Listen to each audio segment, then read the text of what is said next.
Greetings from Tokyo, my dear friends. This is Daisuke, and I very much hope that this video finds you well and in very good spirits wherever you are in the world. And today, if you don't mind, I would very much like to continue on with our journey, our discussion, our discoveries, and our explorations with respect to the recent releases made by the Criterion Collection during this year of 2022. And that brings us to that work which has been designated by Criterion at spy number 1136. And this is a work from the year 2021. And the name of the filmmaker is Ryusuke Hamaguchi. Hamaguchi Ryusuke. And the name of the work is Drive My Car, or in English, Drive My Car.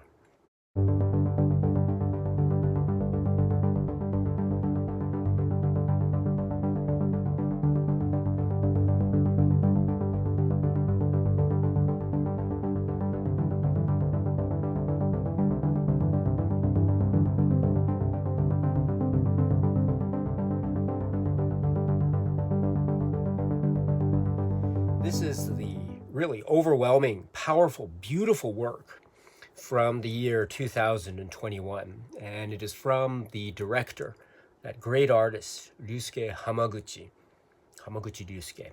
And its power, its sort of quiet, contemplative power, comes from many sources, one can say, included in which is the beautiful, powerful, and exceptional cast, included in which are Hirotoshi Nishijima and Toko Miura and Reika Kirishima and others. This is that work which is known in English as Drive My Car, and the Japanese title is Drive My Car. It is what a powerful work this is, and it's so wonderful that it is finding life in the Criterion Collection with this, which is the Blu-ray edition. And we'll speak a little bit later about the Blu-ray edition and what it has to offer, again, from Criterion. But before we do, let us talk about the film itself. And the film is the plot and story structure of the film Drive My Car. It is such an exceptional work. And I think we could focus on the structure of the main character or main characters. Kafuku, Yusuke Kafuku. So this is the Hirotoshi Nishijima character. And he has a relationship, a very close and intimate and personal relationship with Oto, who is the Reika Kirishima character. And we meet them very early in this in this highly structured work. And there's some interesting commentary to be made about how for instance, the opening credits feature in terms of the timing, and also how they feature with regard to the structure, because one component, or one of the main components of the film, could be said to be the focus on this relationship between these two, who are dealing with the arts and the art world, the theater world in particular, when it comes to the Yusuke character. And there's therefore the connection between his story, his life, and his pursuits and his struggles, and finding that in parallel or working with or in conjunction with Uncle Vanya. So there's that aspect, and there's also this artistic relationship, as well as a personal and emotional and physical, very intense, close-knit relationship between these two individuals, this couple. So it's set in the context of art, and also set in the context of emotion and life too, because we also realize that this couple has a number of, say, highs, and also a number of lows, or a number of, shall we say, tragedies or difficulties or challenges that we get a hint at, or we get a sense of, as well as maybe information that we receive directly. So there may or may not be this idea of the past and what their family situation was, and what kinds of, say, challenges and tragedies that their family and their relationship had to deal with, and the emotional turmoil that these sorts of events that are suggested or revealed to us, what the emotional and psychological toll must have been and must be for these characters, in particular for Yusuke Kafuku, the Hidetoshi Nishijima character. And we also see this revealed as we meet other characters as the film progresses, which is also a key detail in terms of furthering relationships down the line, and his, say, emotional struggle and emotional journey that we see the beginnings of, or the start of, at least in the context of the film, in this first component. So that's one issue, or one, say, significant event, or one challenge, or one tragedy that one can say is in the context of these the lives of these contemporary individuals in Japan.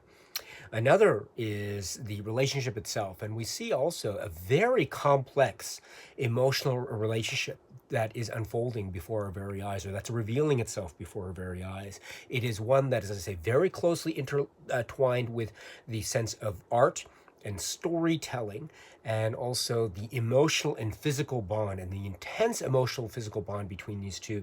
And so there's this idea of how sex and art are connected in a very deep and philosophical level, and also how the idea of storytelling and verbalization of concepts and ideas, how this is also very much at the heart of this, and how this is going towards the sense of communication of words and feelings and emotions between two people. And this is oftentimes the very heart and soul of the bond between people, between individuals. And I think this is one of the key aspects on display in the film Drive My Car. It's the importance of communication.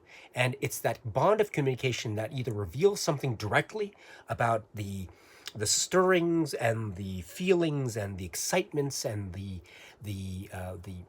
heartbeat of one soul, or the soul of one human being towards the other, or and communicated towards the other, or it might be the communication of things that are not spoken, the communication of things that are not verbalized but are still otherwise understood, or at least there's the potential for being understood. So there is so much here about communication, non-communication, verbal, non-verbal. And intertwined in this is the idea of art and storytelling. Now, one of the fascinating aspects, too, is how stories are told, how events are revealed, how things that might be or might not be aspects of fiction and the imagination, or they might have more roots and links to the real and the actual than one might initially realize, which is also a fascinating aspect here. What is fictional and what is non-fictional? But this notion of storytelling and art is also embedded in the way that theater and performance is also portrayed here. And I mentioned too the link between theater and Uncle Vanya and the performance and memorizing of dialogue and the importance of words and the like. Now, this is also very interesting as well, because there's a way in which the focus on the verbal communication and words and stories, there is an idea of, are we listening to something that is real, or are we listening to something that is not real, that is could be said to be a fantasy or fiction, or maybe, to put it more cynically, a lie or a sense of lies? But ultimately, does that distinction really matter? Because ultimately, too, what we are recognizing in this mode or examination of communication is the idea that through this act of verbalization, or through this act of memorization, or through this act of storytelling, there is something that is still being revealed about the human condition, about the human soul, of that, or that person who is communicating, and also something revealed about that person who is receiving the communication. And so when we're talking about drama, and we're talking about the ebbs and flows of drama, I mean, I'm far from being a drama critic or historian or academic, so I'm not in any way able to properly verbalize what drama is. But drama, one way one can think of drama is, or storytelling drama is stories that are about the ways in which human beings interact with each other. And those interactions can be about communication, understanding, misunderstanding. Sometimes they can be quite violent clashes. Sometimes it can be very beautiful interjoinings and connections, or something of that sort. So that is, I think, the essence of human drama. And so when we have a film that is about communication, that is about the verbalization or non-verbalization of things that are being felt, truth, lies, set against the context or in parallel with the actual art of theater and the art of literature and the art of that type of, say, the art where communication is front and center, and it's also theater, which is also the very lifeblood of the stage in human drama. This becomes this type of treatise or philosophical take set against these very somber and very humanly emotional, delicate beats. This type of take is being presented in the form of this film, Drive My Car. So there's so much already that is, I think, very universal and very heartfelt, and also very mysterious and very, a very type of hazy. And because that is, I think, a reflection of the ebbs and flows, the communications, say, pitfalls and also successes, the way in which we hear truths but also suspect lies or fiction. But even in that suspecting, there is still something of the human condition being revealed. So this is already these are the stakes, and how the intense emotion that is used in order to present these stakes means that the stakes are very high indeed. And we are dealing with a story that also involves loss. It also involves loneliness and isolation. It also involves violence. It also involves death and tragedy. It also involves trying to deal with that aspect of death and tragedy and loss, and how that figures into one's identity, and how that identity is very much integrated with, or part and parcel with, or in fact one and the same, arguably, with the act of communication with the other. And so that is, I think, a very profound statement that Drive My Car is making. And so I think we can get a sense of, or at least one possible reading of this film, Drive My Car, from the very structure itself, could be said to be a type of positing, or a type of questioning or presenting a viewpoint on human existence that is very much saying that in order to, or that's very much talking about the recognition of isolation, but also in the recognition of the isolation, focus on the act of communicating, which itself is inherently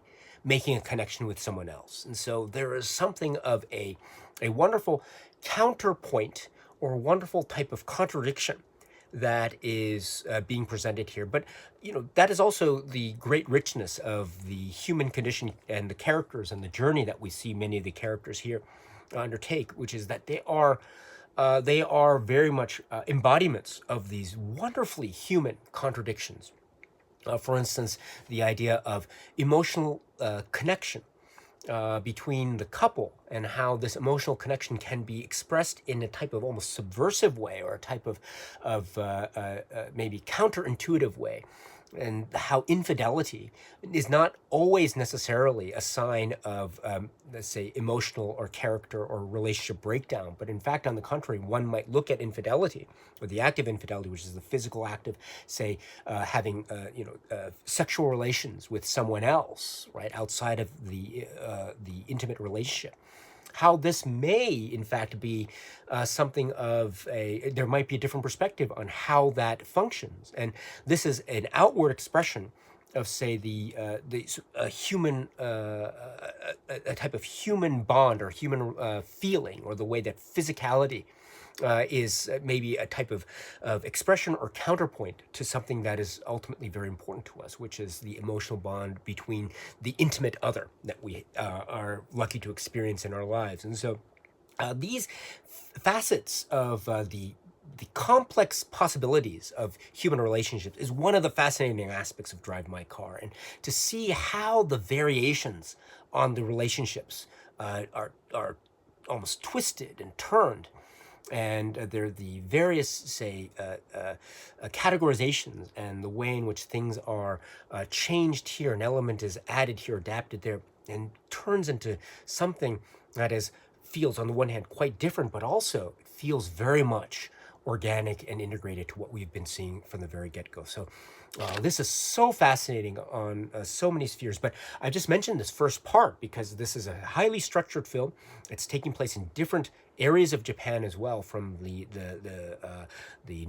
national center all the way to also Hiroshima, which is a very important part, where our main character of Yusuke Kafuku goes later on in his life, after certain events have transpired, and he has to deal with a new production, a new theater production with a new assembly of cast members, although some members might be more familiar than others, which is also adding a sense of intrigue and mystery, and also the idea too of how much he knows or knew about his intimate loved ones and how much he didn't know and how much was hidden from him, or perhaps that discovery or that journey into what he knew and what he didn't know becomes part of the impetus of the maybe the other structures of the film, which is of course in turn connected with earlier parts of the film as well. So this becomes then yet another way in which the film transforms variations on a theme, the idea of how much we are dependent on others in order to formulate our own understandings of ourselves, while we are trying to struggle with ideas of isolation and loneliness. Now, this story of isolation and loneliness finds its, say, counterpoint as well in other characters' stories as well. And this is where the character of Misaki comes in, and this is where the idea of the car, the driving of the car, the drive my car in question, this very famous, red-colored car, the Saab, and how the car and the driving and the act of driving is a very intimate act. It is very much maybe a manifestation of modern city living on the one hand, or modern, say, cultural living and transportation on the one hand, not just cities, but of course, but anywhere in the country, anywhere in the world perhaps.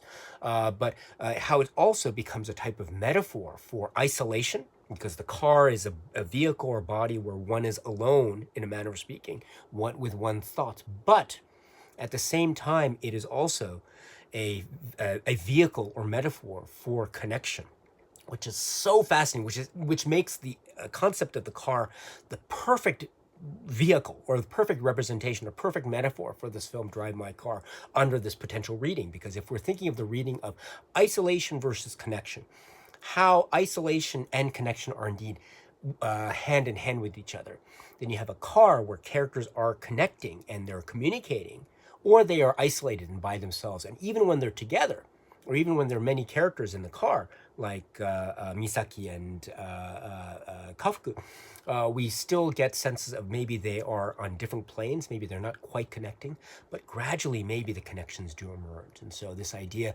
of the isolation giving way to connection, and those connection and those details are emerging in subtle ways, in subtle, beautiful, poetic ways, all the way down to, say, the hands that are each holding a lit cigarette that are being held outside the rooftop window, or the way in which dialogue is being almost subject to rote memorization through recorded tapes, or how this is a part of the process of rehearsal, but how that also gives way to conversations on a very deeply personal level about the lives and the stakes and the emotional background and the emotional hurt of our characters, not just our main character, but all the characters that are inhabiting the car, including Masaki Okada's character, and the way in which the connection is made. I mean, there's some scenes where you have characters that are sitting in the car with the nighttime sky in the distance driving past, and the way that the characters look at each other, the eye contact, it's so powerful. And it's the idea of the eye contact and the communicating, how this forms a type of link or bridge. But maybe it's just an illusion, because maybe that communication breaks down in terms of how plot is developed and revealed towards the latter half. And indeed, there are a number of plot. This is a film that might seem to have a type of contemplative or maybe philosophical take, and it does, but it also is dependent on plot, because there are key critical plot points that occur that totally change the dimension. They totally change the equation in terms of how it affects fundamentally, indeed maybe even permanently, some of the character relationships that we see between and among the characters that we meet. So this is to say that we have so much of a type of richness and so much of a type of a contradiction in terms, but that contradiction is deeply emotional. And that contradiction is deeply, how should I put it? It's a contradiction that is so human, because the human condition, excuse me, is filled with contradictions. But it's the makeup of contradictions and how we either overcome those contradictions or how we acknowledge and accept those contradictions is what makes the sort of human experience that much fulfilling and enriched. And it could lead to understandings about other people and thus understandings about each other. And when that type of understanding is reached on a mutual level, as it does with key character moments in this film, Drive My Car, it becomes a beautiful, poetic experience indeed, where perhaps even words that are said, that have been said up to that point, have so much meaning and resonance. And then at the point of ultimate contact, ultimate emotional contact, sometimes words are not there, but the silence and the feeling between people, and that silence between people speaks volumes. And there are moments like that here that are filled with a type of passion and elegance and a grace and a sense of maybe not necessarily a full acknowledgement that things will be always better going forward, but it is a sign of understanding. And that helps so much in terms of the way in which people are establishing themselves vis-a-vis each other, and thus how they regard themselves personally, individually. And that goes so far in this very powerful, powerful work, which is Drive My Car. There's so much that I have left unsaid about this remarkable, engaging work. It is hypnotic. There is a sense of style and a sense of almost way in which we have the theatricality of the theater performance, almost in a way on purpose, having a sense of the overly theatrical or the overly dramatic, which is part of the point, because it emphasizes too how other, say, non-theater components of the film have a sense of the underplayed. So there's the overplayed and the underplayed, but that makes us realize, or that brings attention to the various modes of communicating that is on display here. So we have the over theatrical, which is still a very legitimate mode of communicating, because it's on the theater stage with an audience that is watching, actors participating, and people receiving that information. And that too has boundless energy and so much wealth of emotion that is on display, especially with the performances that we see here as an example. But it has a different type of acting style, relatively speaking, when we compare it to, say, the non-theater performances, the scenes in the car, the scenes between, say, Misaki and Yusuke, for example, or Oto and Yusuke, for example, or Takatsuki and Yusuke, for example. So when they're in the bar, in the car, or in their bedrooms, or in their houses, etc., or walking by the pier, or walking along the Hiroshima skyline, for example, or other scenes like that, or Hokkaido, as the case may be, we have moments where we have almost a type of contemplative, almost kind of monotone way in which dialogue is expressed. But this is also, I use the phrase very loosely, under theatrical. What I mean by this, I mean both phrases in a complementary way, which is that even this way is meant to show that words seem to be reflective of something that is being felt, or maybe words are words, but there is something underneath the surface, and that therefore means that the words themselves become a type of monotone. That's not to say that they have any less significance, but it's also calling attention to the fact that we have many ways in which feeling can be expressed. They can be expressed either in a monotone way, and they still have a power and resonance that allows for characters to connect potentially, or that they can be expressed in this very outwardly theatrical way, and still the effect is the same, namely the transmission of an idea, thought, feeling, or concept via theater, via performance, from one source, that is the stage, to the other source, that is the theater-going audience. And so there are many modes of communication going on here. And I'll talk a little bit about there's a fascinating aspect in the way in which Hamaguchi and company is treating this, and the idea of rote memorization and the repetition of lines, and how it almost creates a sense of the words themselves, focusing in on the words themselves, but how that has a type of transformative aspect, and that leads to this way in which there is a almost innate sense that the words themselves carry with it a power of emotional response and emotional reflection. So, there's well, I'll get to that when we get to the supplements itself. But this is a fascinating dynamic that is again shared by all characters, set against the backdrop of many points in Japan in a beautiful, serene, and calm way. It is also never shies away from expressing the risks of human sorrow, the potential for human violence, and the potential for destruction and loss and being bereft, but also the endeavor, the search, the effort, the energy that it takes to try to bridge that gap, to try to make that connection, to try to be one with someone else. What a beautiful message that is. And it's embodied in this work, which is Drive My Car. The Criterion Collection has released this film, Drive My Car, under this Blu-ray edition, which is what I have on the table here, at SPY number 1136.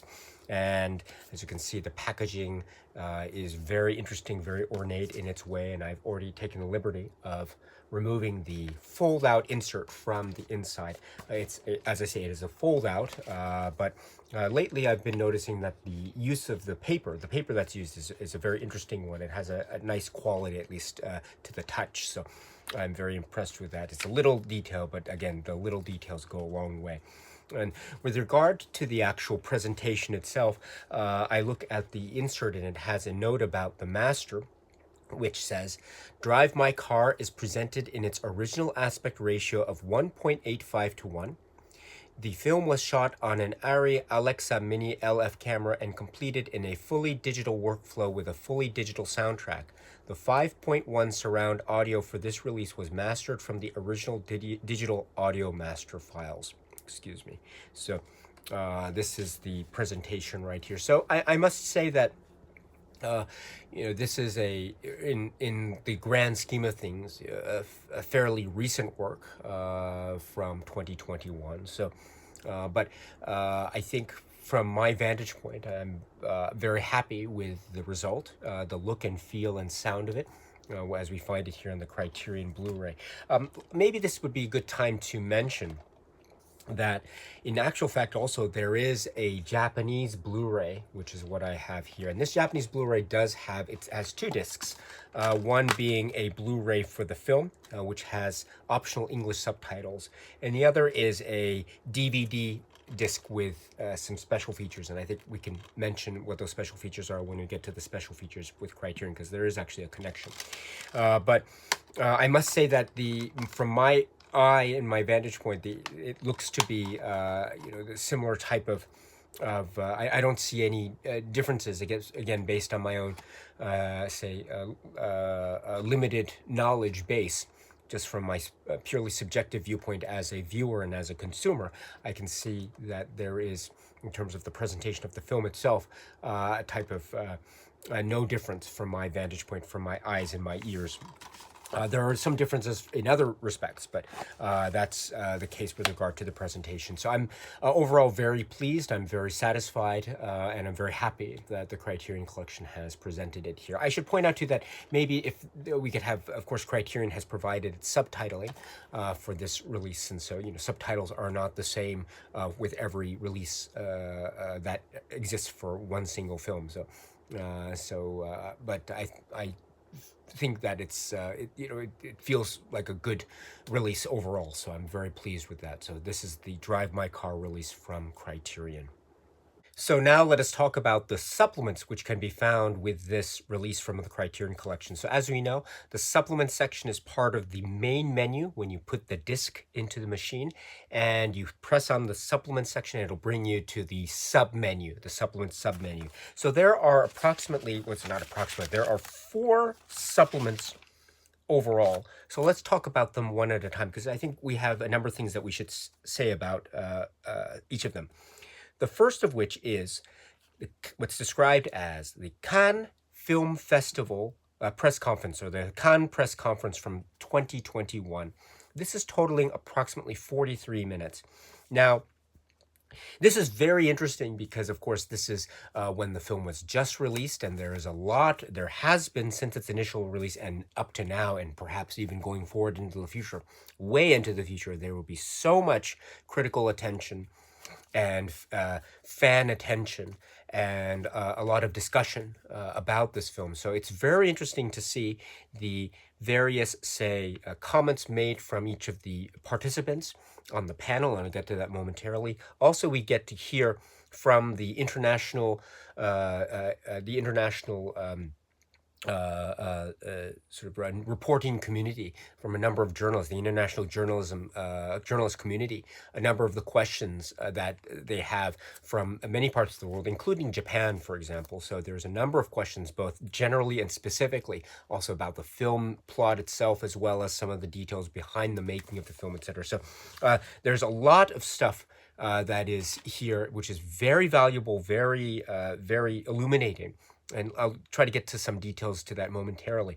But before we get into that, I must say that the supplements menu, when you go into the supplements, you press on, say, Cannes press conference, and you press the button, it'll actually get you to another sub menu or sub menu, which has a little description writing, which is, I understand, a brief description of what the supplement is that you're about to see. So you actually see a description of the supplement in the menu of the Criterion Collection disc itself.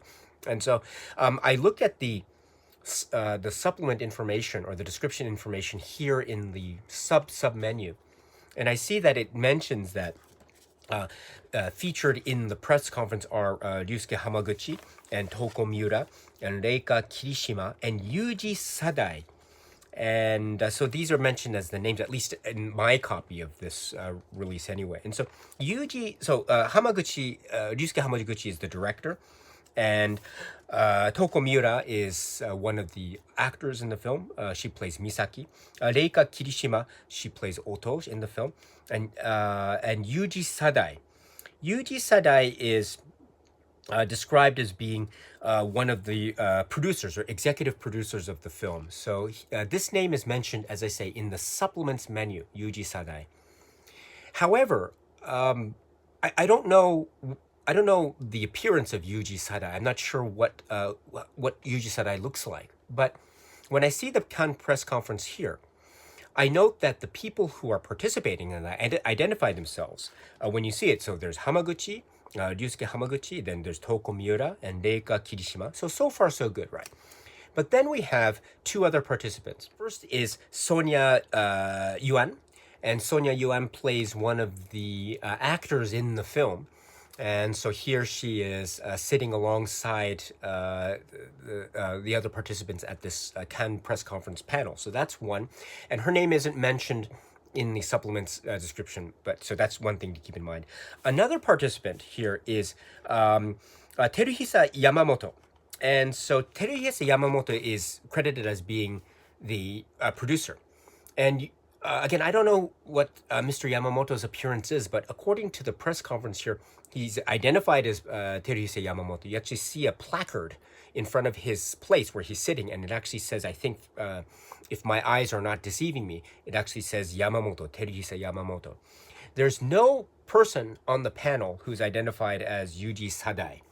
So once again, the supplements written in the Criterion submenu mentions Yuji Sadai, but it doesn't mention Yamamoto. However, when you actually see the press conference, you actually see someone named Yamamoto, but you don't see anyone named Yuji Sadai. So I'm not sure if this was just a typo or mistake on the part of the supplements description within the submenu itself, but just please keep that in mind. The actual producer that is here, that seems to be appearing in the press conference with everyone, is not Mr. Yuji Sadai, but rather Mr. Teruhisa Yamamoto. So once again, the producer is Teruhisa Yamamoto. So that's a note about the supplement menu. Again, I might be mistaken. If so, I'm please correct me if I'm wrong. But if I'm not mistaken, then what this is a typo. And it's a typo that is, in my view, again, if I'm not mistaken, it's it's a typo that really should be remedied if possible, because one is getting the name of someone incorrect. And so if it were a spelling error or something, then that might be considered a kind of minor typo. But Mr. Yamamoto is a producer. Mr. Yamamoto is also speaking a number of comments here in the press conference and addressing some of the questions that are raised by the press group. So I would hope that maybe, if possible, this could be corrected for future, say, releases or future versions of this Blu-ray. But in any event, please keep that in mind, that the producer that's identified within the press conference itself is Teruhisa Yamamoto. And also there's the inclusion of Sonia Yuan as part of the overall group. So. But now with that out of the way, let me say too that the comments are really quite great, and the questions are great, and the responses are great. This gives Ryusuke Hamaguchi the opportunity to talk about reading the underlying source stories, Murakami source story materials. And talking about the dynamic of the interior of the car. And so that meant that the shape, model, and color of the car is very different. And so there was the inspiration, or there's the story, but there's the written story, but then there's also the film. And so for the film, the director Hamaguchi chose this now very famous and iconic red-colored Saab model. So that's very interesting and exciting. So the car is now, it's a character in and of itself. So it's interesting to hear some of the reasoning behind the choice for the car for the film versus what might have been seen in the underlying story materials.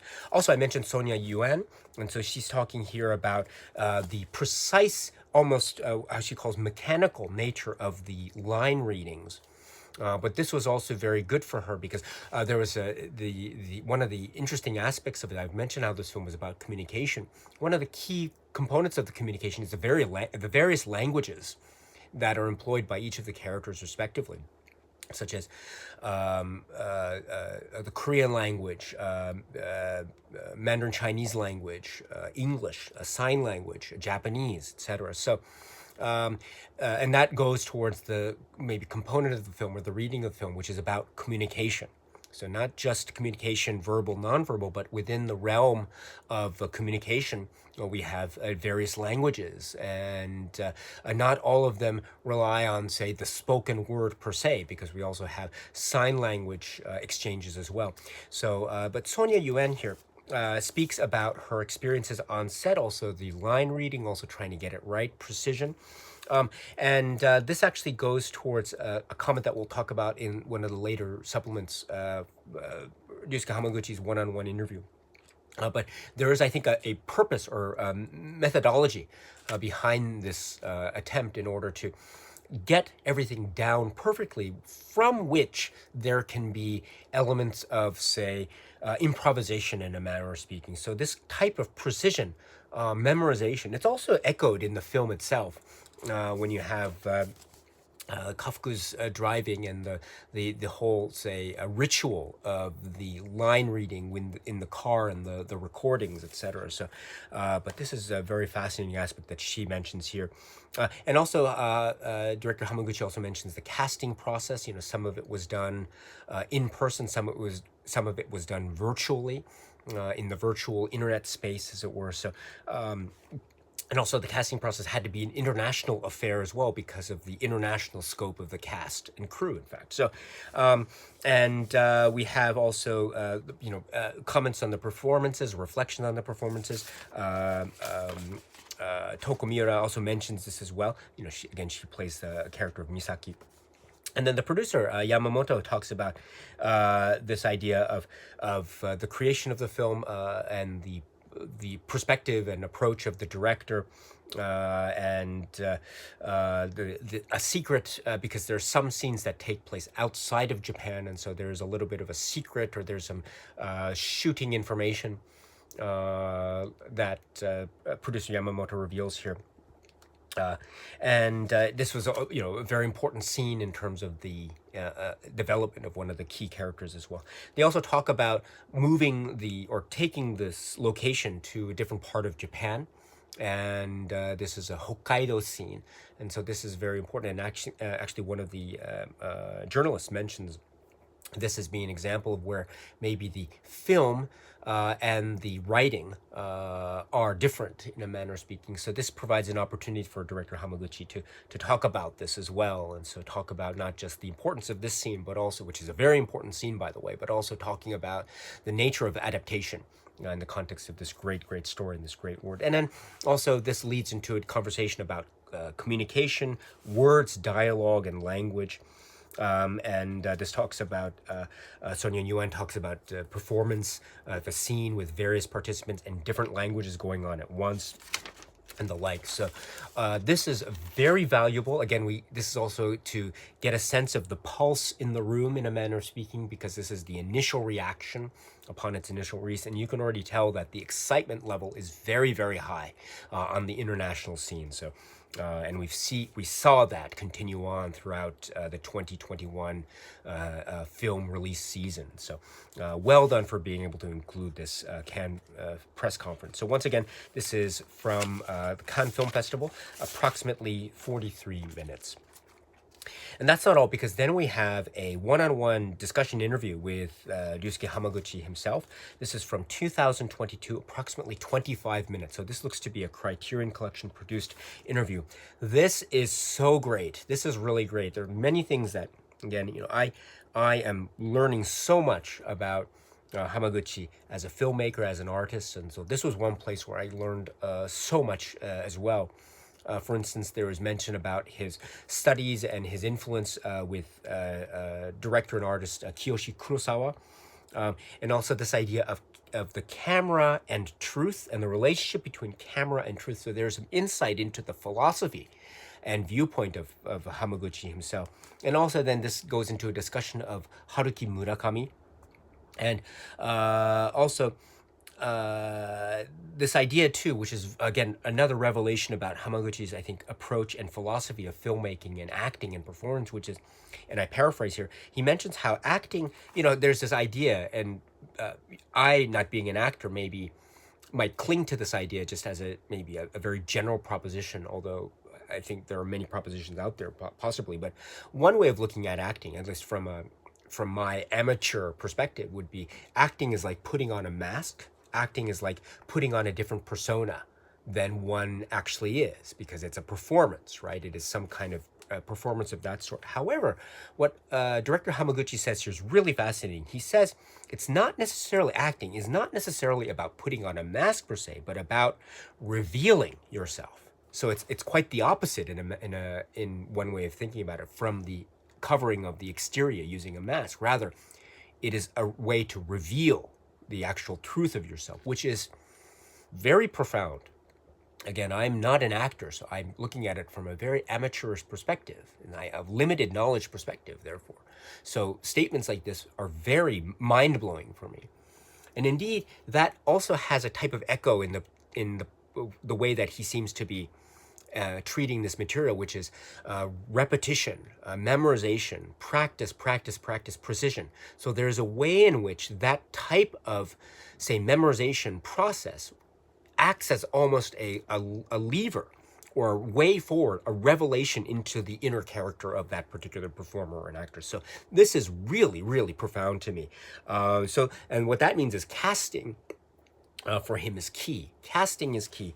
So this mentions, this is where he mentions the Hidetoshi Nishijima.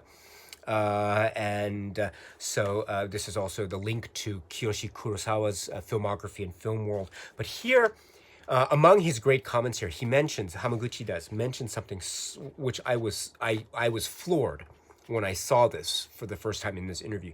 He mentions the filmmaker Robert Bresson. And there's this phrase about how the process is Bresson-like.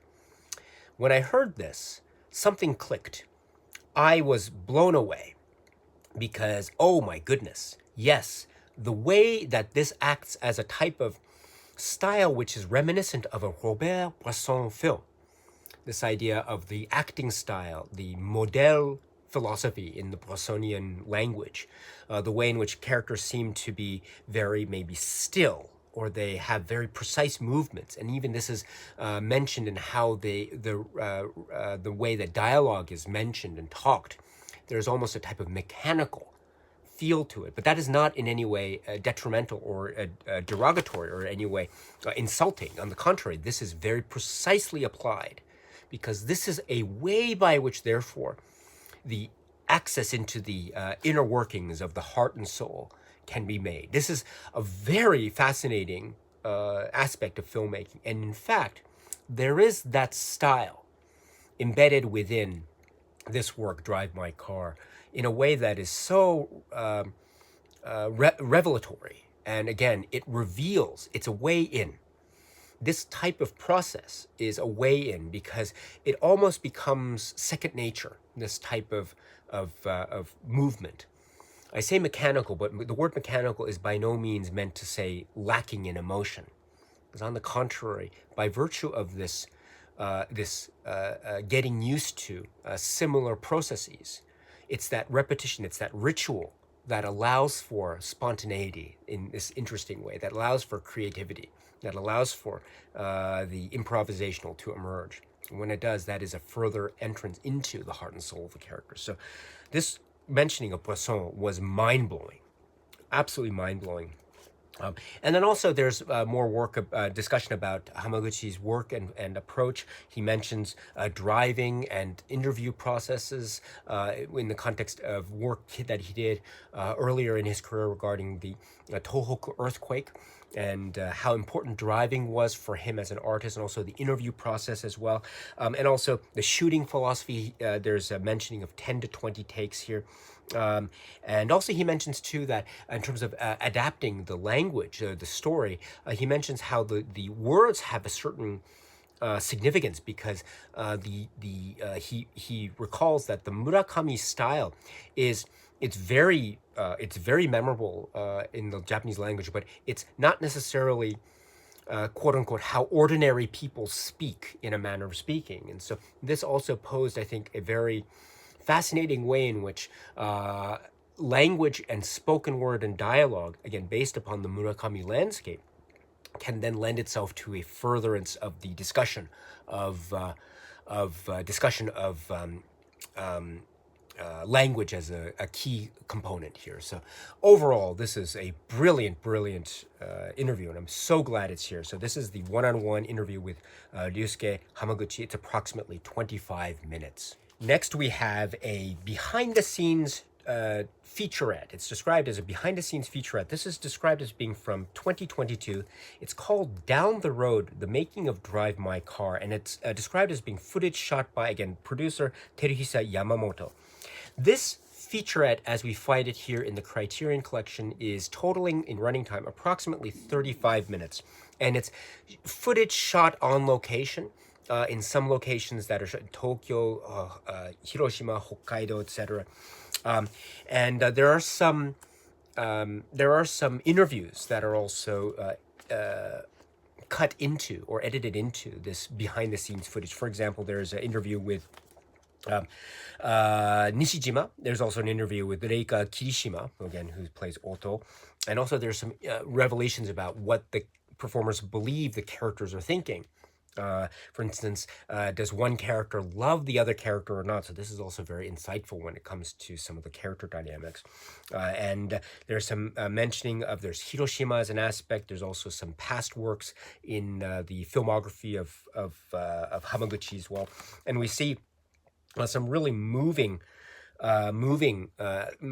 ways in which we see Hamaguchi in action. There's interesting hand gesture that he employs when he's on location and the camera is rolling. Really fascinating to see that. So it's good to see that the director in action, as it were. And then we have also some very moving comments from director at the end of the shoot. He gets very emotional. He says, what does he say in Japanese? ちゃんと完成させます. He says as he tries to hold back the tears. And what that means if translated into English is, I will definitely go back to this and make a great film. That's what or complete the film. That's what he's saying. So really quite powerful indeed. Now, I should go back to this Japanese Blu-ray that we have here. Now, the Blu-ray that we have here is fascinating because we actually have the same behind-the-scenes featurette, which is Down the Road, which is featured on the DVD of this 2-disc Japanese Blu-ray. Now, some of you may know this, but this is actually much longer. The actual featurette is much longer. The featurette that I saw here is totaling over 2 hours. 2 hours and 12 minutes, 2 hours, 13 minutes, actually, that we have in the Japanese release here. The Criterion Collection, it seems like it edited it down from the over 2 hour mark to 35 minutes. Now, I prefer the full length. I don't know if this could be even a longer version. Who knows? But I prefer the longer version because you actually get more people interviewed. You get more details of the shoot. You get some of the other cast and crew members mentioned and featured as well. I really like that. And while you don't get everything in the 35-minute version on the Criterion disc, and while I would prefer the longer version, still, I should say that you do get the essence. The essence seems to be distilled here, and you get all the great points here, and everything that's included here is wonderful. So just keep that in mind in case you're interested. I'm not sure. I'm really sorry. I have to check, but remember this is 2 discs. I think for the film itself there are English subtitles available, but for the supplements, I'm not sure. I don't think there are English subtitles available. So just keep that in mind in case. So. But I should emphasize once again that I'm very, very happy that this is still included, the featurette. And although it's distilled in this fashion, I think it's distilled in a very respectful way. So you're getting that, which is approximately 35 minutes on the Criterion version. Down the road, the making of Drive My Car. And then the supplements are rounded out with a trailer. So on the Criterion release.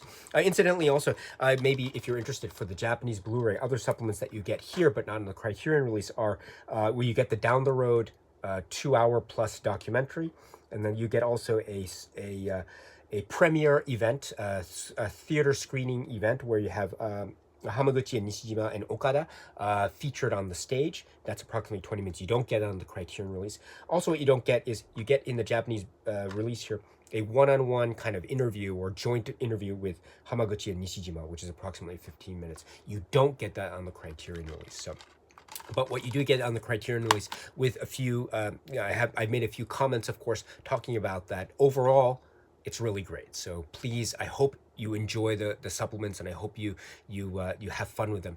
I wish there could have been more. I wish there could have been maybe a commentary track. That would have been great, or some more supplements, one-on-one interviews, Criterion produced interviews with cast and crew. That would have been really, really great. Producers, that would have been really great. But what we get here is very respectful, and it's a great place to explore and learn more about this work, which is Drive My Car.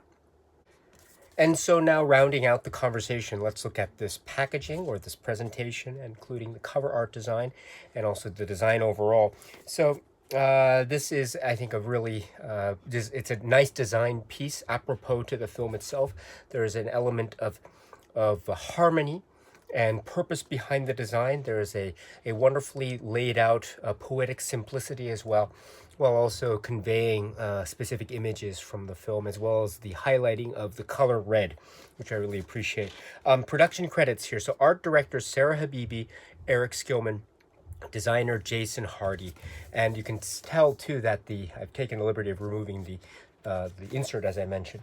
You can tell that this is also carried on through to the insert itself. Now, I like the inclusion of the car motif in the red as well as combination with pictures and stills from the film. Now, as I say many times, and I'll say it here, I'm not a fan of the fold-out type. I wish they could have the staple booklet here, but c'est la vie, as it were. I like the paper quality, as I've noted in recent Criterion releases.